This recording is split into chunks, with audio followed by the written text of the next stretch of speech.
Hello and welcome to the Tavern Chat podcast. I am your host, Eric Tenkar, your bartender in the OSR, your main proprietor at the Tenkar's Tavern blog. Um, there's a Discord server, Facebook group, MeWe group, all Tenkar's Tavern. Join us everywhere. You know what? It reminds me of Tenkar's Tavern. It's kind of like Man in the High Castle, kind of. And maybe I'm saying that because the fourth season just released, I guess yesterday, and my wife Rach and I have kind of been binging it over the last 2 days. We've watched 7 episodes of the 10 episodes of season 4, and there's all these multiverses. They're only dealing with 2. They're dealing with the one where the Nazis and Germany and Japan, won World War II. The United States is basically split up. Pretty much, I guess, everything east of the Rockies to the Troymans, everything west of the Rockies to the Japanese, and the Rockies are just kind of like neutral zone, more or less. What I find very interesting about Man in the High Castle, especially as we got to the later seasons, 4 seasons, is that with the later seasons, you see more of this dichotomy or interaction between these 2 parallel universes. The I guess if you were a DC fan, you'd be like Earth Prime, like the quote real Earth, our Earth, the Earth where Germany and Japan lost. All right, and then you have this mirror Earth. Oh, I guess it's kind of like Star Trek, the original series. In a way, the mirror universe where people are bad, but what I find very interesting is that this shifting of universes allows a shifting of characters where you can say going what one piece in somebody's background might have changed their decision, their life progress, or even no matter what the decision is that you make, in the end, the same results are going to happen. I don't want to spoil anything for anybody who hasn't started watching season 4 yet. But I will say John Smith, by the way, great name for a character if you wanted to be the everyman, or could be any man, or whatever, any person. Let's not be gender specific, but in any case, John Smith, great name. He is on the one side like a Nazi leader of the occupied Nazi states of the United States, and in another world, he's a salesman, insurance salesman, right? Yet there's still some similarities between the characters because, it's the same person, just different life events. And they made a different decision, maybe, of what would be their proper place in the world, what they thought they could live with. And as I'm watching it on that level, at the other level, being a gamer, we know where this is going to go, right? I'm like, shit. How cool would it be to send your player characters, to a parallel universe where you flip certain NPCs? Now, it's going to work best in an established gaming world. I dare say you could probably do it with Forgotten Realms or Greyhawk, or you could do it with your own homebrew. I'm already thinking about how I'm going to do this with the Lost Lands. Oh, yeah.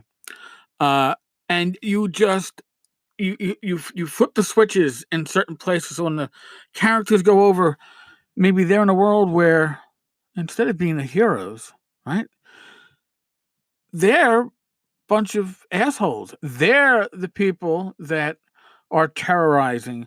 They're the ones that instead of knocking down the big bad evil guys, they are the big bad evil guys. They're the ones that people are trying to rebel against or trying to take down. And now they come into this parallel world and they're not seen for who they are, right? The heroes. They're seen as the characters in their own world. Now, I happen to think that it's not just fun doing that, but when the players are exploring this parallel quasi mirror universe, they're doppelgangers. They're you know slanted shirts as and sashes like in the evil Star Trek. Their their evil counterparts are now back in their universe, causing shit, ruining their good name. Uh, and they and of course they're as smart as your players are, right? So once your players realize what's going on, they're going to try to make things right, maybe help their new world while still trying to find a way back to their old world. But these fuckers on the other side are going to do their best to fuck with this world they are suddenly shoved into, and while also trying to find their way back. And maybe there's a confrontation between them all at the end. And again, you can't play the mirror universe versions as dummies. You have to play them as smart as you would if you were playing. You got to be as smart as your players. Okay, you've got to allow for that. You can't do that. The dummy shit that your NPCs don't use all the best tactics. No, they're going to use PC tactics. But just think about that. And when your PCs finally make it back to their prime world, their core world, just think how awesome it's going to be for them to realize that they made it back. The accomplishment of defeating all that. So when it comes to Man in the High Castle, we've got 3 episodes left. So yes, we did a lot of binging. I think we watched 2.5 episodes yesterday, which would mean that we watched 4.5 today. Oh my.